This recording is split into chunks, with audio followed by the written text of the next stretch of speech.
Myślałam, że tracę męża. Tymczasem o mały włos nie straciłam czegoś znacznie cenniejszego zaufania. I gdybym wtedy podjęła inną decyzję, być może, że pewien chłopiec nigdy nie stanąłby na własnych nogach. Dziś myślę, że życie od czasu do czasu zaprasza nas do udziału w czymś większym od nas samych. Nie są to zawsze wielkie rzeczy. Czasem to tylko otwarte drzwi, wolny pokój, wyciągnięta dłoń. Jedno tak wypowiedziane we właściwym momencie. Może właśnie dlatego warto uważać na podejrzenia, bo potrafią nie tylko ranić ludzi, potrafią zatrzymać dobro, które dopiero próbuje wejść do naszego życia. W pewnej chwili zrozumiałam, że mój mąż mnie zdradza. Najgorsze było to, że wszystko nagle zaczęło do siebie pasować. Te późne powroty, telefon odwracany ekranem do dołu, milczenie przy kolacji, jego wzrok uciekający gdzieś daleko, kiedy próbowałam z nim rozmawiać. Jeszcze kilka miesięcy wcześniej śmialibyśmy się z takich historii. Ja i Waldek byliśmy tym małżeństwem, o którym ludzie mówią, oni chyba naprawdę się kochają. No teraz siedziałam sama w kuchni i nasłuchiwałam dźwięku samochodu pod domem. Tamtej nocy wrócił po pierwszej. Usłyszałam klucz w drzwiach. Nie zapalił światła w przedpokoju. Myślał, że śpię. Leżałam nieruchomo z zamkniętymi oczami, kiedy wszedł do sypialni. Pachniał zimnem i deszczem. Przez chwilę stał przy łóżku tak cicho, że prawie nie słyszałam jego oddechu. A potem poczułam, jak delikatnie przykrywa mnie kocem, który zsunął się na podłogę. I to właśnie zabolało mnie najbardziej, bo człowiek, który zdradza, nie powinien być nadal czuły. Zaczęłam robić coś, czego wcześniej nie robiłam. Sprawdzać. To okropne uczucie, gdy człowiek, którego kochasz najbardziej na świecie, zaczyna budzić w tobie niepokój zamiast spokoju. Najpierw drobiazgi. Nowa koszula, której mu nie kupowałam. Zapach perfum w samochodzie, no może nie kobiecych, ale innych, obcych. Później zaczęłam zauważać coś jeszcze. I wtedy właśnie zaczęłam go sprawdzać. Zauważyłam, że Waldek coraz częściej wychodził wieczorami, dokładnie o tej samej godzinie. Nie tłumaczył się, nie kłamał nawet wprost, po prostu mówił: muszę coś załatwić. Coś. To jedno słowo doprowadzało mnie do szaleństwa. Zauważyłam, że nagle zaczął dbać o koszulę, że czasem uśmiecha się do telefonu, a potem szybko go blokuje. Kiedy raz wpuścisz do serca strach, on zaczyna rosnąć jak cień. Przestałam normalnie spać. Leżałam nocami, słuchałam jego oddechu, próbując zgadnąć, czy człowiek może tak spokojnie spać obok kobiety, którą okłamuje. Coraz mniej jadłam, kawa stała nietknięta. W pracy łapałam się na tym, że kilka minut patrzę w monitor i nawet nie wiem, co przed chwilą robiłam. A najgorsze były wyobrażenia. Bo kiedy człowiek nie zna prawdy, sam zaczyna sobie ją dopowiadać. Widziałam ich wszędzie razem, w restauracji, w hotelowym pokoju, w jego samochodzie. Słyszałam w głowie słowa, których nigdy nie usłyszałam naprawdę. I z każdym dniem byłam coraz bardziej pewna, że tracę męża. Aż w końcu pewnego wieczoru, kiedy Waldek jak zwykle spojrzał na zegarek i powiedział: muszę wyjść na chwilę, podjęłam decyzję. Tym razem pojechałam za nim. Chciałam dowiedzieć się prawdy. Waldek pojechał w stronę centrum miasta. Jechałam kilka samochodów za nim, tak jak widziałam kiedyś na filmach. Serce waliło mi tak mocno, że chwilami miałam wrażenie, że zaraz zjadę na pobocze. Cały czas powtarzałam sobie: oby to nie była prawda. Boże, oby to nie była prawda. Ale jednocześnie jakaś część mnie była już przekonana, że zaraz zobaczę kobietę, która zabiera mi życie. Wtedy Waldek skręcił, tyle że nie pod hotel, nie pod restaurację ani żaden klub. Zatrzymał się przed starym, szarym budynkiem na obrzeżach miasta. Początkowo pomyślałam, że może się pomyliłam, że to tylko przystanek po drodze, ale potem zobaczyłam coś jeszcze. Na ławce przed wejściem siedziała kobieta, około 40, zmęczona, bardzo szczupła. Obok niej stał wózek inwalidzki, a w nim chłopiec, może 10-letni. Waldek wysiadł z samochodu. Ten chłopiec, kiedy tylko zobaczył Waldka, uśmiechnął się tak, jakby właśnie wrócił ktoś najważniejszy na świecie. Mój mąż klęknął przy nim i przytulił go tak czule, że nagle poczułam nie zazdrość, tylko kompletny chaos. Przez chwilę siedziałam w samochodzie, zupełnie nieruchomo. Patrzyłam, jak Waldek wyciąga z bagażnika torby z zakupami, jak poprawia chłopcu czapkę, jak kobieta mówi do niego coś cicho i zmęczonym ruchem odgarnia włosy z twarzy. Poczułam, jak robi mi się zimno. Oczywiście. To dlatego był taki nieobecny. To dlatego chował telefon i wracał późno. Nie zdradzał mnie od niedawna. On miał drugie życie, drugą rodzinę. Siedziałam tam chyba kilka minut, ściskając kierownicę tak mocno, że później miałam czerwone ślady na dłoniach. A najgorsze było to, że kiedy patrzyłam na Waldka z tamtym chłopcem, wyglądał na szczęśliwego, spokojnego, takiego, jakim dawno chyba przy mnie już nie był. Poczułam coś okropnego. Nie gniew, nie rozpacz, tylko to okropne uczucie, że być może od miesięcy byłam jedyną osobą, która nie znała jeszcze prawdy. Siedziałam w samochodzie. Obserwowałam ich przez zaparowaną szybę. Waldek śmiał się cicho z czegoś, co powiedział chłopiec. Potem wyjął z torby jakieś jedzenie, lekarstwa. Patrzyłam na to wszystko i czułam, jak coś we mnie pęka, bo zamiast ulgi czułam coraz większy ból. Naprawdę ich kocha, pomyślałam. I przyszła mi do głowy myśl, najokrutniejsza ze wszystkich, że mój mąż ma jeszcze dość siły, żeby prowadzić drugie życie, podczas gdy nasze własne umierało na moich oczach.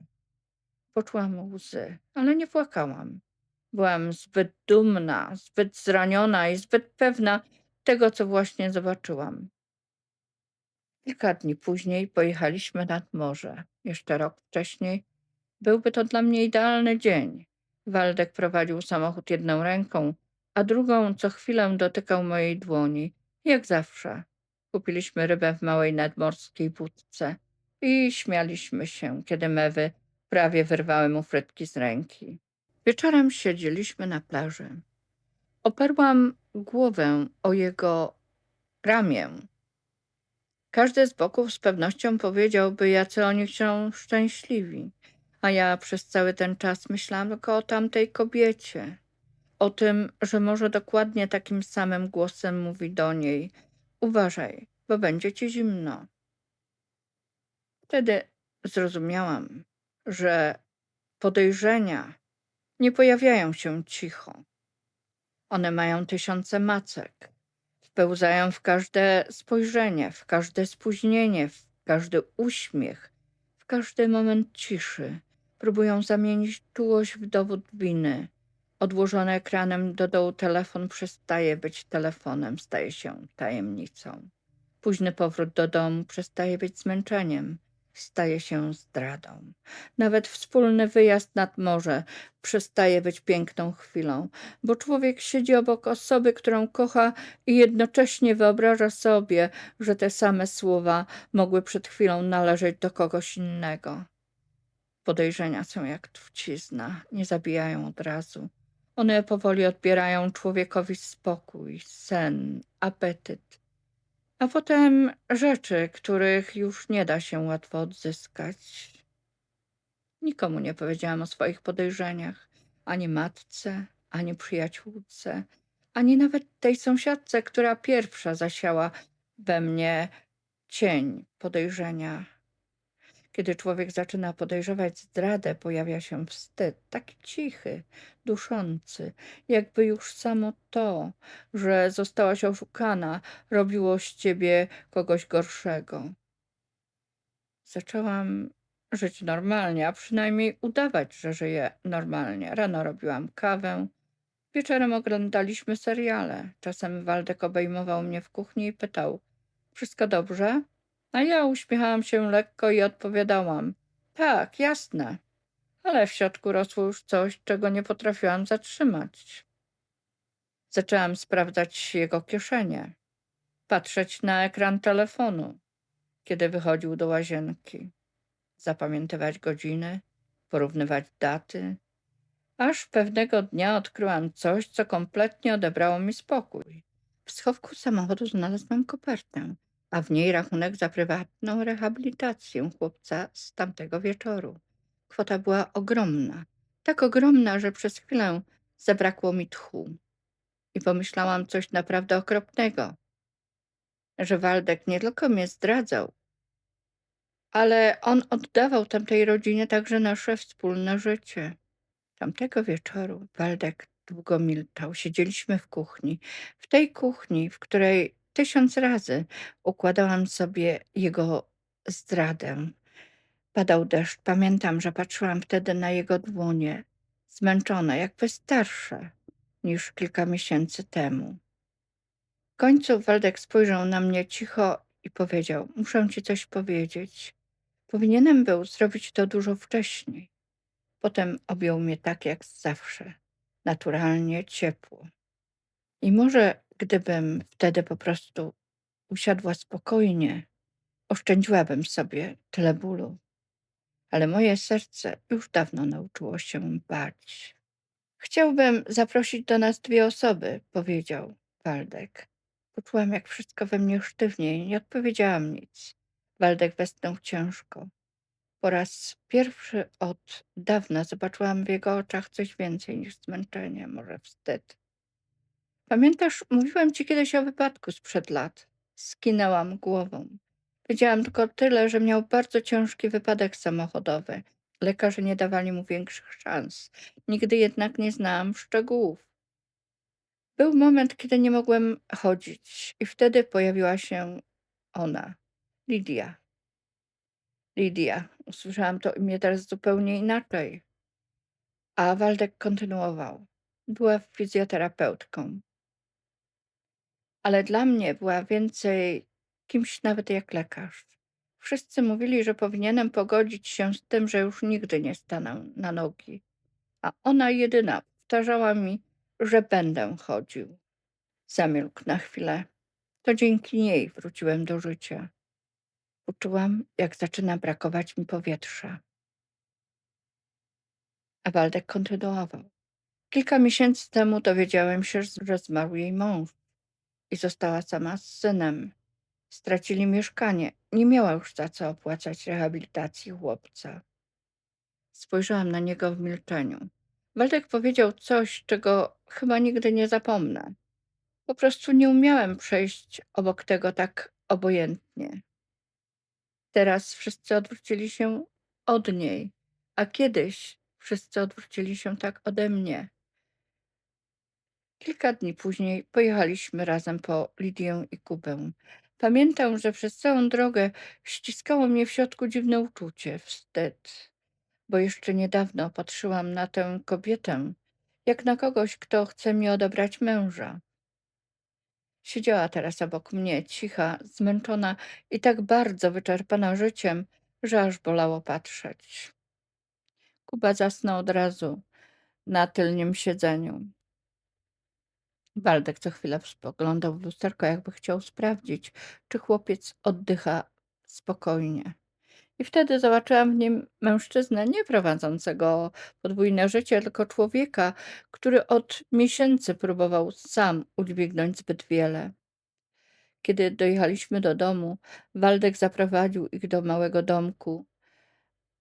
Był stary, ale przytulny, z werandą i lampką przy drzwiach. Domek gościnny. Nie jest idealne, powiedział trochę zawstydzony, ale tu będziecie bezpieczni. Lidia rozpłakała się. Po raz pierwszy, niegłośno. Zakryła twarz rękoma, jak robią to ludzie, którzy zbyt długo próbowali być silni. Pierwsze dni były dziwne, bardzo dziwne. Łapałam się na tym, że nasłuchuję każdego dźwięku zza okna prowadzącego do małego domku gościnnego. Czasem widziałam przez firankę światło zapalające się późno w nocy. Czasem widziałam Waldka niosącego kubie koce albo lekarstwa. I za każdym razem czułam ukłucie wstydu, bo jeszcze niedawno każde z tych zachowań wydawałoby mi się dowodem zdrady, a teraz już wiedziałam.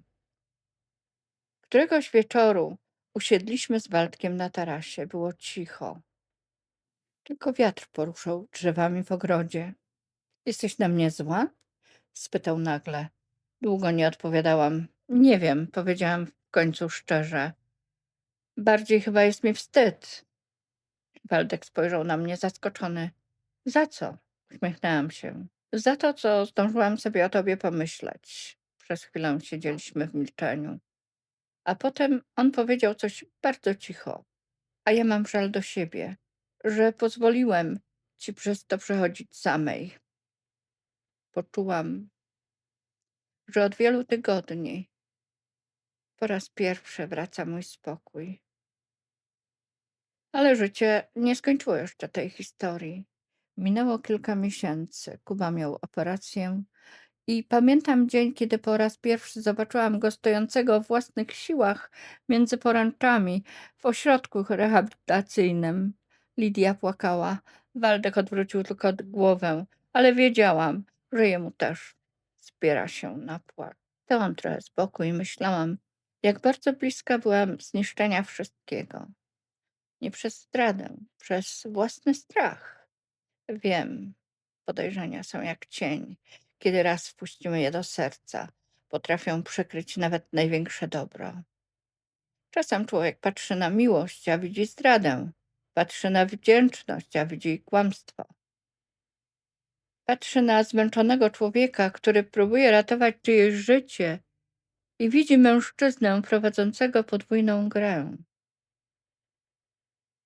Najgorsze jest jednak to, że kiedy prawda w końcu wychodzi na jaw, nie da się już zapomnieć tych wszystkich rzeczy, które zdążyliśmy sobie wyobrazić.